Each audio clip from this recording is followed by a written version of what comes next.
Welcome back to the PHLY Eagles podcast, joined, as we are every other Wednesday, by the great Mina Kimes of ESPN and the Mina Kimes Show featuring Lenny, in which you talked a lot about the Eagles this week, Mina.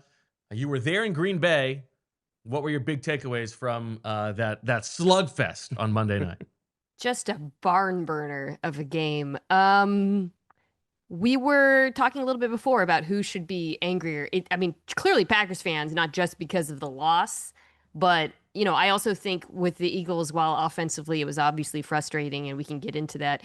You got to be encouraged by what you saw from the defense, right? Like that to me felt like the biggest takeaway from the game. Oh, cool. The Eagles have a 4-man rush, but Jaelan Phillips looks awesome. Nolan Smith back in the fold. But it seems like the defensive improvement is being overshadowed by the constant anxiety over the offense, shall we say. So I don't know if many Eagles fans are celebrating the win like they should. Well, it's Philadelphia, so we always have drama. But let's save the drama. Let's talk about the defense first, because it really did. It looked like a completely different front in this game, which makes sense. I mean, they added 3 guys to the top of the rotation. You have like Josh Uche, who was their second best pass rusher 2 weeks ago, and he can't even get on the field because you've got Jaelan Phillips, Nolan Smith, and even Brandon Graham in the mix now. What looked different to you with Jaelan Phillips added to that group, playing as well as he did? Well, I thought he was really complete. We talked about the pass rush, which is kind of the story in a lot of ways, but I was really impressed by his run defense, obviously on the final play. But even before that, it felt like he was constantly in the backfield making tackles. I think that's a big part of why the Eagles traded for him, right? Is because they viewed him as a complete edge. But as far as the pass rush goes, I think on all of the impact plays, he was being chipped or doubled, or so you saw other players taking advantage of the one-on-ones, Jalix Hunts early on, Nolan Smith coming through on the blitz. So yeah, it just gives them, up till this point, it felt like Jalen Carter, who was obviously excellent in this game, was the only player being given extra attention. And as a result, it didn't feel like anyone was able to take advantage of those opportunities. But now finally you have another player that the offensive, line really has to worry about, that at times they were giving an extra tight end or a back. So that to me is really helpful. And Nolan Smith looked good too. So yeah, it just makes things so much easier for this defense to have an edge rusher like that in the mix, and for Vic Fangio, and it looked like a perfect fit. It's only a matter of time before Moro Ajomo starts to get some of those slides, some of that attention. But I digress. Mina, you have only one objective on this show, and it is to pump up. Yeah, this is an agenda. He had the on the mic moment though. That was him, right? Who was yelling inside the inside zone call out. Yeah, he's a smart player, impactful player. I do think though, just on the 4-man rush, like we have seen it, because they could not affect the quarterback with just 4 guys the first half of the season, and so Vic had to do so much designing to create pressure that now it's kind of like that may serve them in the second half of the season, because you can rely on the 4-man rush, it seems like, but you also now have these new tricks up your sleeve, and so it can really be kind of a guessing game for the opposing quarterback. Yeah, and I wanted to ask you, sticking with the front 7 here, with Nakobe Dean playing at such a high level, it's been a surprise to us. Like, obviously, it's really always a dice roll, guys coming back from that injury, but it kind of leaves the Eagles with the proverbial good problem to have, with him and Jahad Campbell rotating every 2 series, it seems like, in the nickel defense. I'm curious if you think there's a way for the Eagles to get all 3 of those guys on the field, because I think Nakobe, he's playing at a high enough level. Obviously, he's a free agent this offseason. I almost wonder if he's playing at a high enough level where the Eagles aren't going to want to lose him. But again, because they have Jahad Campbell and Zach Bond, it's a little bit harder to figure out the math on how they could accommodate all 3 of them on the field. I think it's a matchup issue, because most teams don't have even 2 quality linebackers, to be honest. And there's a real trend around the NFL right now where a lot of the really good offenses are just killing teams in base defense, right? They're putting multiple tight ends on the field. The Rams Seahawks is kind of like the Super Bowl of this trend, right? Because those teams are just annihilating teams by forcing them to put an extra linebacker on the field. So if you're Philadelphia and you actually have linebackers who can cover, I view it as not just a bonus, but actually could be really important and against a team like Detroit in particular, by the way, that also allows to put bigger bodies on the field. So, the contract is a problem for another day, but for right now, that ability to actually cover in base defense and have really good players who can play off the ball is really rare in the NFL at the moment. Well, let's zero in then on that side of this matchup on Sunday, and what do you think the Lions will try to do to Vic Well, Fangio's defense? it's funny because actually, I mentioned that, but they actually haven't been using that much 12 personnel. I was just looking this up. I was working on the matchups for this. The Lions, I think, will actually. I wouldn't be surprised if they play a decent amount of 11 in this game. It's way I would against For the reasons you Philadelphia. said, yeah, I mean that's where the Eagles are weakest depth You wise want to get in the third secondary, so you corner. might as well get those Yes. guys on the field, right? You want the third corner in the field. Honestly, I was befuddled that Green Bay didn't attack him, and I think I posted this at some point during the game because I was just whining about the Green Bay offense the whole time. But like at one point, Quinion Mitchell had like 7 targets to Jackson's 2 or something, which is Crazy. absolutely insane. Yeah, right. Like as an Eagles fan, the whole game you're like, just don't find the guy who's not Mitchell or DeJean. And then when they don't, you're like, what's going on? Like, okay, Yeah, cool. and Keep it's throwing at not our in best service corner. of them having like a star receiver who we No. got to get him the ball even if he's Right. covered by Quinion. It was it's like okay, let's get Christian Watson the Flexing. ball. I guess I don't know. Yeah, right. So, but I think Philadelphia or Detroit, pardon me, is absolutely going to put multiple receivers on the field and find a way to attack Jackson.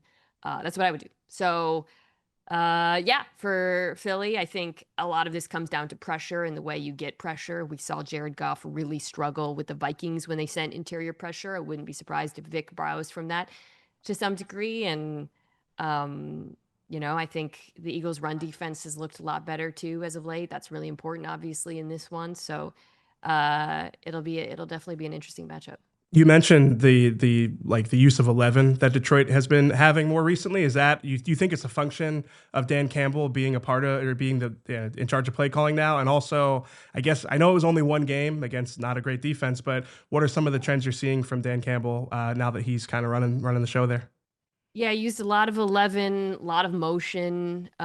It's really hard to know what to take away from Commanders games, Yeah. guys. I mean, the defense is by the way, love Dan Campbell taking over play calling against the Commanders. He was like, That is looking at the very schedule, he's savvy. like, That is very savvy. Yes. you know what? Give me that. I love Dan Campbell. Yeah, I think it's again hard to know because they're so easy to attack in a number of ways, but I do think it is also the right way to play Philadelphia for the reasons that we've been discussing. Play action concerns me. That's something that we've seen the Eagles defense struggle with at times a little bit this year. It's definitely something that obviously Detroit measures in as well. So they're going to kind of spread to run, try to play action them, counting on the Eagles to play with their customary lighter boxes. So I keep going back to the pressure. I think that's just going to be so important in this one. Early downs. Can you get to Jared Goff when they run play action? Can you actually play the quarterback in those scenarios? I'll be interested in seeing if Vic breaks some of his blitzing tendencies because I think there's a lot to learn from the Vikings game. All right, we've been nice long enough. Let's talk about the Eagles offense now. What's your big picture, state of affairs here? Because 2 weeks ago, and what wasn't against the best defense, but it seemed like they were pulling all the right buttons against the Giants. Now, no AJ Brown in that game. AJ comes back, and all of a sudden, we're back to doing 1 a.m. Twitch stream comments and having lots of drama. To be fair, defense plays too, and the Packers defense is much better than the Giants defense. So I think that, and I thought they played really well in this game, especially like the spine of the defense. I was really impressed by the DTs and backers and safeties against the run. So I just want to acknowledge that, Dominique and I joke, we for Eagles fans, we discussed this game at length on our Tuesday pod, which you can check out, Mina Kimes featuring Lenny. And there's like a category of game I like to call great defense or shitty offense. And this was one of those. And I do think a lot of it was about the defense. But of course, you've had the ups and downs with the Eagles offense, so it bears consideration. The AJ stuff's tough because, like, when you go back and watch the game, all of the big plays happen because of the attention paid to AJ Brown, right? Mm-hmm. Yeah. Like the play to Devontae, the play to Goddard. I guess all the big plays, like 3. Right. But so he impacts the game in ways that just do not show up in the box score at all. But that said, obviously you can't be happy with the game where the offense puts up that little production overall. So I can't look at it and say actually it's a good thing. It's a good EJ impression.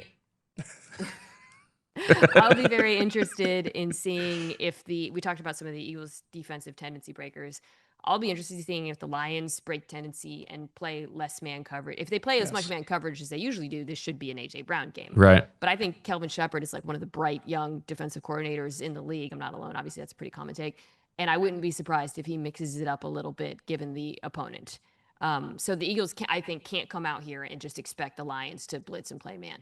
They have to be prepared for them to show them some different things on offense.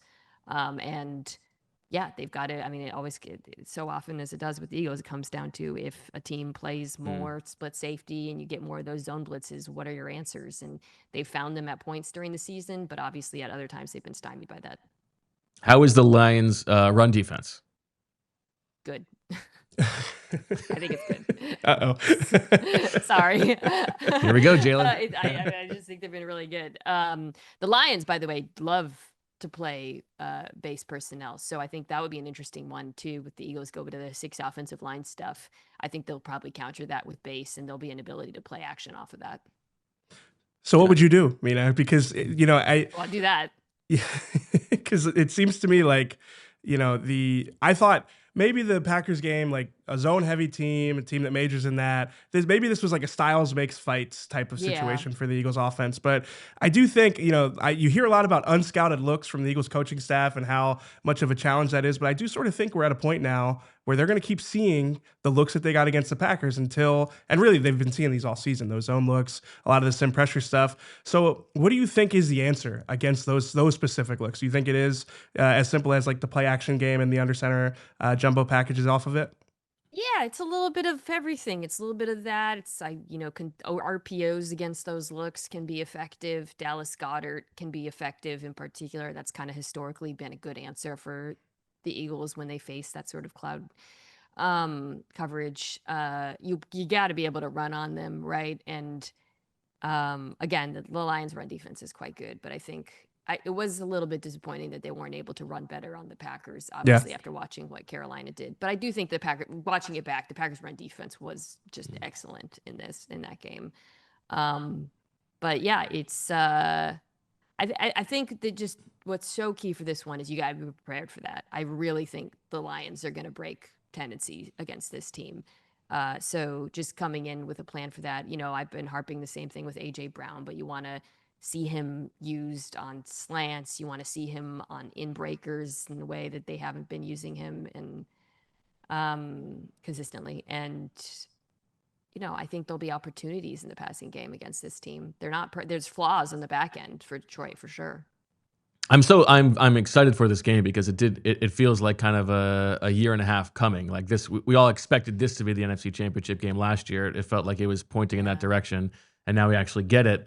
Are you of the opinion that the best team in the NFC is on the West Coast? Are you going West Coast bias here, or do you think this could be an NFC Championship preview? This is so funny because both of these games are happening. The Rams-Seahawks game. Yeah. I have the Rams and the Seahawks above right now, just because of the offense. And I think the Seahawks defense is maybe the best in the NFL. But the Eagles defense, and they don't necessarily seem to hate each other. That helps as well. The Eagles defense, though, I think taking the leap on Monday was a big deal. I agree with that. I think what they showed, and I think that was my big takeaway from the game. I was like, the Eagles offense week to week, who knows? But the defense quietly, amidst all the attention paid to the offense nationally, I think we kind of let the lack of a 4-man rush slide, and there were a lot of games where even the Giants game, I'm just like, oh man, come on, and to see that come alive is really important. Yeah, CJ, they were not a good defense the first half of the season. Oh, they were fine. No. Really quick, Mina, we need a temperature check from the in-laws. I feel like we should make this a bi-weekly thing here. Who do you think the temperature is hottest on in the in-laws' house? Is it Nick Sirianni? Is it A.J. Brown? I want to know their A.J. take. Okay. Well, maybe A.J. is the hottest temperature, but Here's all the texts my mother-in-law sent me during the game. Yuck. Looking tough tonight. Yeah. This game's a fight. Lane is back. 20 eagle emoji. Lucky. That's all I can say. Oh, this is after the 4th down. Okay. What a dumb call. What the hell was he thinking? Well, so I think the answer is Sirianni. Yeah, so the Sirianni. That's good. Yeah. Although I don't think that was Nick. on the fourth down call.